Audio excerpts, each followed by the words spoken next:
श्री हरिवंश महाराज जी, आपके चरणों में कोटि कोटि प्रणाम।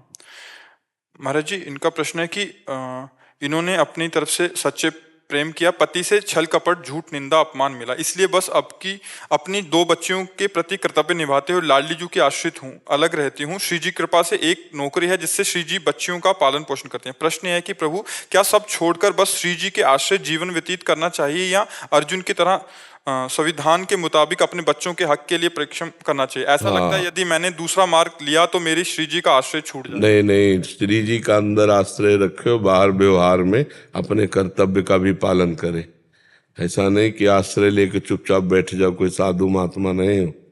गृहस्थ हो, गृहस्थ में बच्चों के अधिकारानुसार उसके पिता से उसकी संपत्ति उनको दिलाए, कानूनी कार्रवाई भी होती है ना। तो जब बच्चियां पैदा किया है तो अब कर्तव्य, मान लो आप अलग हो गए हैं पर आप उन बच्चों की माँ है और उन बच्चों का पिता वो है, तो वो संपत्ति का अधिकार रखती हैं बच्चियां। समय आने पर उनको उस अधिकार की प्राप्ति होगी तो वो भी सुखपूर्वक जीवन व्यतीत करेंगी। माता पिता का जीवन होता है संतान की व्यवस्था के लिए, खूब संतान को पढ़ाए लिखाए, उनकी व्यवस्था करे, अपना कर्तव्य पूरा हुआ, भगवान का भजन करते हुए भगवान को प्राप्त हो। तो इसमें कोई बाबा जी थोड़ी है कि हम अब भगवान के सहारे बैठ गए। अंदर से भगवान का सहारा, बाहर से कर्तव्य है। गृहस्थी में कर्तव्य कर्म को देखना चाहिए अपने अधिकारानुसार। उसमें ऐसा नहीं कि अब जो होगा सो, फिर बच्चे हैं बच्चियां हैं, ये बात है। अब मान लो हम लोगों के पास आज ना आवे तो हम भूखे रहकर भी कीर्तन करेंगे, क्योंकि हम लोगों को यही ट्रेनिंग दी गई है, यही शिक्षा दी गई है। सहना है, भगवान जैसे रखे वैसे रखना है। लेकिन गृहस्थी में कर्तव्य कर्म है, उसमें अंदर से भगवान का सहारा है और बाहर से अपने कर्तव्य कर्म को करना है। अर्जुन जी कह रहे मैं भिक्षा मांग के खाऊंगा, भगवान कह रहे नहीं, युद्ध करो, तुम्हारे लिए युद्ध रूपी कर्तव्य है। तो अपने कर्तव्य का पालन करते हुए भगवान के भरोसे रहना चाहिए। अगर भगवान का भरोसा लेकर केवल ऐसे बैठ गए और अपने कर्तव्य का पालन नहीं किया तो आपने सही भगवान की आज्ञा को नहीं माना। भगवान अर्जुन से यही कह रहे हैं कि मामन स्मर युद्ध च, मेरा स्मरण करो और अपने कर्तव्य का पालन करो। गृहस्थ धर्म और विरक्त धर्म अलग अलग 2 धर्म है। निवृत्ति मार्ग का अलग सिद्धांत है, प्रवृत्ति मार्ग का अलग सिद्धांत है। किसका प्रश्न है तो आप समझ पा रहे हैं? नहीं कह रहे अंदर से कहीं आश्रय ना छूट जाए इन सब करते। अंदर से आश्रय भगवान का रखिए, बाहर से प्रयत्न कीजिए। अर्जुन तो मार काट वाला उपदेश ग्रहण कर रहे हैं, सबकी गर्दनें उतारनी है, काटना है। आपको ऐसा कुछ लड़ना झगड़ना तो है नहीं।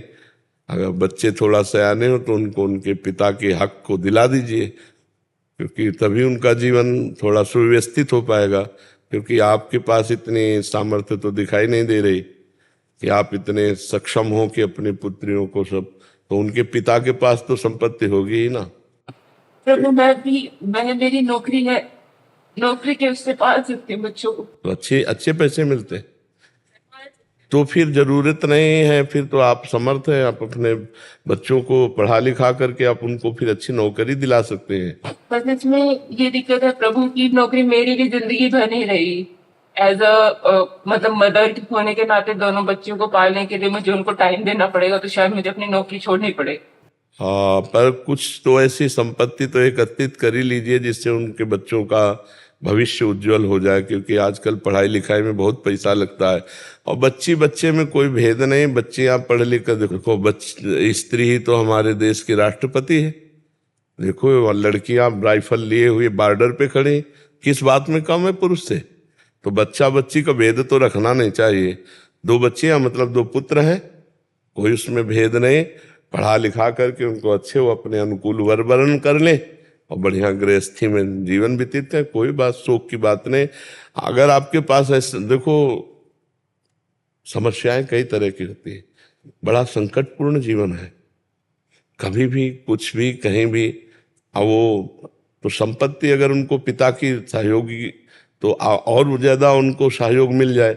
अगर आपके पास ऐसी पर्याप्त संपत्ति है तो फिर कोई किसी से फिर क्या लड़ाई झगड़ा करने की जरूरत है। बच्चों को पढ़ा लिखा कर आप उनको उनकी योग्यता प्रदान कर सके, इतनी संपत्ति है आपके पास वर्तमान में। हाँ शायद कर सकती हूँ प्रभु। हाँ?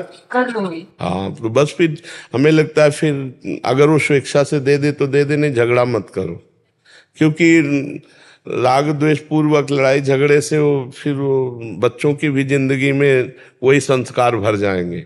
आप अपनी मेहनत से कमाई करके उनका पालन पोषण करो, जैसे आप हो तो ऐसे उत्तम नौकरियां बच्चियों को मिल जाए तो उनका जीवन सार्थक हो जाएगा और आपका माँ होना धन्य हो जाएगा। आपने जो कर्तव्य किया ना, हाँ भगवान देख रहे हैं ना कि आप कितना लड़ रही हैं, और लड़ करके आप अपने बच्चों को अपने जीवन के सुखों का त्याग करके, मतलब पति से विलग रहना, अपने जीवन को तपस्या में व्यतीत करना है, हर सुख सुविधा है लेकिन उन सुख सुविधाओं को अपने बच्चे के लिए समर्पित करना, धन्य है तुम्हारी जैसी माँ ने। आजकल तो ऐसी भी माँ हो गई कि अपने सुख के लिए अपने बच्चों के गले दबा दिए, कैसी माँ। और एक माँ आप हो जो आप अपने को बलिदान कर रहे हो बच्चों के लिए, मेहनत कर रहे हो, अपने सुखों का त्याग कर रहे हो, तो यही त्याग भगवान की प्राप्ति में सहयोग होगा। तुम्हें प्रियाजों से कोई अलग नहीं कर सकता।